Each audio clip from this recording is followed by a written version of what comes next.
Hello there. Welcome to this channel, where we will be reviewing the movie stories. Today we will see about the movie named Next. Please watch the movie, and have fun. Without further ado, let's get into the video. The movie starts with Chris Johnson, who is sitting in a diner, watching a timepiece, and awaiting someone at the door. Since no one shows up as expected, he goes to Las Vegas, to host his own magic show named The Frank Cadillac Show, making a living out of it to meet his needs. NSA agents, Callie and Kavanaugh, attend the show suspiciously looking for Chris, without revealing their true intentions. Chris runs the show, by predicting what will happen, in the next set of moments, and entertains the crowd. He then moves to one of the casinos in Las Vegas, to gamble against the house, since it's a low-pay day on Wednesday, and he didn't earn much from the magic show. However, he keeps his profits minimal, to avoid attracting attention. If he starts winning more using his ability to look 2 minutes into the future, it could cause trouble, and he won't be able to continue without getting caught. The casino head security, Roybal, watches him on the cameras and suspects that he's using magic tricks to cheat the system and make more money, even though they know it's weird and not possible. The head of security considers that if Chris can manipulate the game, why not make a large profit off it? Meanwhile, Chris looks at them through the camera, making the security believe that he's aware of their discussions about him. The security guards are sent to Chris' table to question him, but he leaves the table just in time. While cashing out his winnings, a man tries to rob the cashier and ends up shooting 2 people. Chris perceives this event in his mind due to his ability to see 2 minutes into the future. He stops the thief before he even draws the gun from his hidden pocket. While confronting the thief, the security gets to the place and tries to arrest Chris. He then tries to lose them in the casino crowd.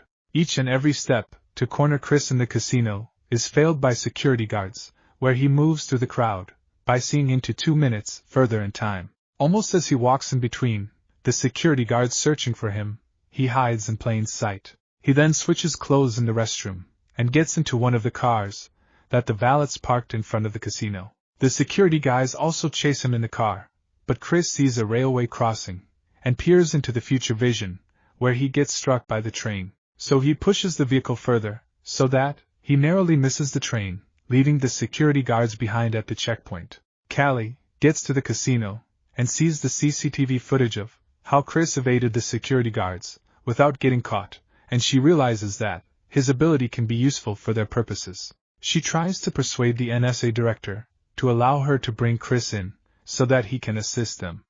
But the director informs her that to take a more reasonable route, instead of relying on magic acts. However, she finally manages to get his approval, to bring in Chris and enlist his assistance in capturing the nuclear device within 5 days.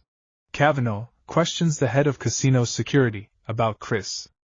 Meanwhile, Chris arrives at a garage, where he meets his old friend Irv, and hands him some cash. Callie interrogates Roybal about Chris, and asks him to provide all the details, without omitting anything. When Roybal mentions that Chris looked at him when he was speaking about to check him out, despite being out of visual range, Callie realizes that Chris can predict events, even without direct visual contact. Callie reviews the casino's video recordings, and estimates that Chris can predict events up to approximately 2 minutes in advance, but she cannot confirm the exact range. Kavanaugh informs the team that the stolen car has been found in a nearby neighborhood. Chris spends some time with Irv, who advises him to move on from his pursuit of the dream girl and live a normal life. However, Chris insists that she is somehow connected to his ability to see the future more than 2 minutes, and hopes to discover why. Suddenly, Chris becomes aware that Callie is nearby, so he decides to stay and find out how much she knows about him. Callie gets straight to the point and asks for Chris's assistance in locating a nuclear weapon and determining its intended target. Chris initially tries to convince her that his abilities are just a performance, but Callie persists by bringing up the stolen vehicle and how she can corner him legally. However, she assures him that if he helps her, she will take care of his legal issues. He explains that, at first, people like her would take him for assistance, and then start torturing him for things. When Callie starts to push him and get him cuffed up, just then he uncovers that all this has been in his vision of what would happen if Callie finds him here. He leaves the place, since he now understands why she is after him. At a parking lot, Smith gets to Roybal and starts torturing him to get info on Chris. The next day, Chris, as usual, sits in the diner and waits for the same time. He remembers seeing Elizabeth in the vision. Luckily, Elizabeth appears at the diner, and Chris is excited to see her, since she came, as he visualized in his vision. He sees various visions of approaching her, but all result in her disinterest. Meanwhile, her ex-boyfriend stalks her and starts to disturb her. Chris purposely intervenes and stops her ex-boyfriend, while expecting that he would hit him, making a sympathetic move on Elizabeth. He gets in the car with her, by asking her to drop him on the way. Callie and Kavanaugh reach the diner and inquire about Chris. The waitress gives info that she overheard that Chris and Elizabeth are traveling towards Flagstaff. Callie also deduces that Chris was waiting at 8:09 twice a day, not sure if that is day or night, but just the time when he could meet Elizabeth, risking that he knows Callie is after him. Kavanaugh informs Callie that Roybal was killed last night after being tortured, based on how his body was found. Surprised by the news, Callie insists that any information regarding Chris must be immediately relayed to her. In a remote yard, Smith prepares the weapon for transport. One of the individuals who assigned him the job warns him to be cautious of Chris, as the federal agents are interested in him during their search for the nuclear device, implying that Chris holds significant importance. With the feds showing interest in Chris during their pursuit of the weapon, Smith is ordered to eliminate Chris as soon as possible, to ensure their plan remains uninterrupted. Elizabeth takes Chris to a reservation area, inhabited by a local tribe, where she teaches the children once a week. Chris seizes the opportunity to entertain the kids and impress Elizabeth. Kavanaugh reports to Callie that there is a positive identification of Chris from the traffic camera near the diner. Due to heavy rain, they decide to take a diversion to a nearby motel to wait it out. Since they have to share a cabin at the motel, Chris understands the situation and assures Elizabeth that he will sleep in the car. During the sleepless night, Elizabeth feels guilty about leaving him outside in the cold car. The next morning, Callie and Kavanaugh discuss the events of the previous night near Flagstaff, and the foreman, who remembers Chris' car, as Chris was able to find out the name of the motel before the foreman could suggest it. The NSA director elevates the situation to code red, as the nuclear alert for Los Angeles reaches 95% certainty, and questions what the FBI has been doing about it. Callie escalates the situation and requests permission to take control of Chris, considering the dire state of the nuclear threat. While they mobilize, the terrorist group also follows them in order to locate and eliminate Chris. In the motel, Chris sees Elizabeth after her bath and tells her that she is beautiful before kissing her. Meanwhile, Callie instructs Kavanaugh to establish a perimeter around the motel to apprehend Chris. She also receives information about a body found in a room connected to her office, realizing that other parties are also interested in Chris.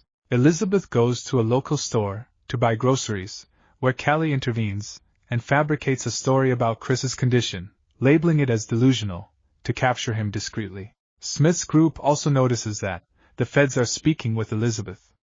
Callie gives Elizabeth a sedative to drug Chris when she returns, intending to capture him. Upon her return to the room, she prepares breakfast, while Chris gets ready.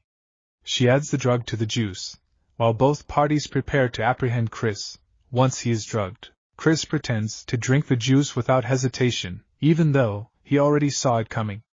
Elizabeth stops him and explains what has happened before, asking if it is true. He inquires about the time frame for the drug to take effect, and then acts as if he is drinking the juice, allowing them to observe him. Chris proceeds to explain his ability to see 2 minutes into the future, except when it involves Elizabeth, where he can see further. He gives her $10,000 and a piece of paper, with instructions that she should follow after reading it when he leaves, in order to divert Callie and her group from Elizabeth. Callie realizes that something is wrong and watches him as Chris makes a run for it, diverting the FBI group to chase after him. While they chase him, the terrorists also set their snipers on him, but he narrowly escapes. Elizabeth then follows the instructions on the paper and runs towards the water tank, causing it to topple over the slopes. Chris narrowly escapes the falling tank. However, Callie manages to intercept him. As logs start falling down the slope, she risks her life to prevent Chris from leaving her, out of his moral obligation, and he ultimately saves her, but gets injured and loses consciousness. The terrorist group takes Elizabeth into custody, while Callie begins interrogating Chris to see further into the location of the nuclear weapon. Chris tells her that he can't see more than 2 minutes, but Callie insists that he should push further. As he tries, he sees Elizabeth on a news channel, trapped in a chair, rigged with explosives, in the top-level parking lot of a building. He also sees her being killed in the blast. In response, he escapes and arrives at the building, where he saw Elizabeth's death. Callie follows him, and questions why he is there. After he explains, Callie asks for his help, promising to assist him in taking down the same people who are using Elizabeth as bait to capture him. Chris walks on the roof, where the hitman shoots him, thereby zeroing in on his location for the FBI, and they take him down. Since he wasn't able to communicate the hit on Chris, it gives them time to prepare for rescuing Elizabeth.